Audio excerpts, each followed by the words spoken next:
আসসালামু আলাইকুম। আজ ধান কাটতে এসেছি। এই ধান কাটার অভিজ্ঞতা আমার প্রথমবারের মতো। আমি মাত্রই শিখলাম কীভাবে ধান কাটতে হয়।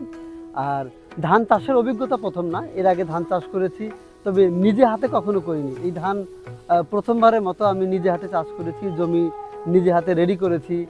জমির প্রত্যেকটা অংশ কীভাবে হাল দেওয়া হলো, আইল কাটা হলো, জমি লাগানো হলো, বেছন নির্বাচন করা হলো, প্রত্যেকটা জিনিস করে করে আজকে আমরা এই ধান কাটতে আসছি।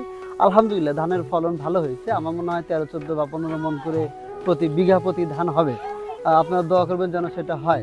যদিও কিছু ধানের চিটে দেখা যাচ্ছে, বলতেছে যে কারেন্ট পোকার আক্রমণ ছিল, সেই পোকার কারণে এরকম হয়। আমরা চেষ্টা করেছি কারেন্ট পোকার ওষুধ দেওয়ার জন্য, এবং মানুষের যেমন অসুখ হয় তেমনি ধানেরও কিছু অসুখ হয়, সেই সব ওষুধও আমরা টাইম মতো দেওয়ার চেষ্টা করেছি। যেহেতু আমি প্রথমবারের মতো নিজে নিজে করার চেষ্টা করেছি, তো আশা করছি খুব ভালো হবে, এমন আশাও করছি না, তবে চেষ্টা করেছি। আমার দরদ ভালোবাসার কোনোটা কমতি ছিল না। আজকে এই যে আমার ভাবিরা, আপারা, চাচিরা, শাশুড়িরা ধান কাটতে এসেছে আমার সঙ্গে না, আমি আসছি তাদের সঙ্গে। বেসিক্যালি তারা কাটতেছে। আমরা চাই গ্রামের নারীদের এম্পাওয়ার করতে, যেন নারীদের অর্থনৈতিকভাবে স্বাবলম্বী হলে আমরা আশা করি পরিবারে অর্থনৈতিক উন্নতি হবে এবং পরিবারের সুখ শান্তি বজায় থাকবে। এই জন্য আমরা এই নারীদেরকে কাজে লাগানোর চেষ্টা করছি, এবং আমরা পরবর্তী সব কাজেই এটা করার চেষ্টা করব। তুমি যদি একটু দেখা দাও যে আমাদের সঙ্গে যে টিমের সঙ্গে আমি যুক্ত হয়েছি, যে সবাই নারী, এইটা আমি মনে করি যে এইটা আমাদের জন্য খুবই একটা গুরুত্বপূর্ণ ব্যাপার, নারীদের অর্থনীতিতে অবদান রাখার।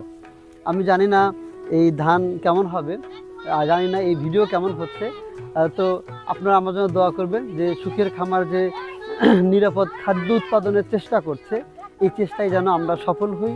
এবং এখনও পর্যন্ত আমরা আমাদের যারা বিনিয়োগকারী রয়েছে, আমাদের যারা শুভাকাঙ্ক্ষী রয়েছে, ভাই ব্রাদার, বন্ধুবান্ধব রয়েছে, কাউকেই আমার প্রোডাক্ট অফার করিনি। আমরা অফার করব খুব তাড়াতাড়ি, তার জন্যই এই চেষ্টাগুলো করছি। আমি বলবো এই ধান একটা নিরাপদ ধান, কারণ আমরা এখানে জৈব সার ব্যবহার করেছি, আমরা খুব বেশি কীটনাশক ব্যবহার করিনি। আমরা ব্যবহার করেছি কিছু ধানের ভিটামিন হওয়ার ওষুধ, যেগুলো ধানের অসুখের কারণে দেওয়া হয়েছে, সেই সব জিনিসপত্র। এবং আমরা এর সঙ্গে সবজি, কলা, গরু তো আমাদের আছেই, সেই সব আমরা করছি। তো দোয়া করবেন যেন ফিউচারে আমরা আরও শস্য উৎপাদন করতে পারি, এবং যারা সুখের খামারে বিনিয়োগকারী আছে বা শুভাকাঙ্ক্ষী আছে, ভাই ব্রাদার আছে, তাদেরকে আমরা এইসব সেফ প্রোডাক্ট তাদেরকে আমরা খাওয়াতে পারি। এই ছিল আমার আজকের কথা। তো আপনারা দেখবেন ধান যখন কাটে, এই ধানগুলোকে আগে একটু বাঁশ দিয়ে একটু হালাইয়া নিয়েছে, যেন কাটতে সহজে ধরবে আর ফ্যাস দেবে।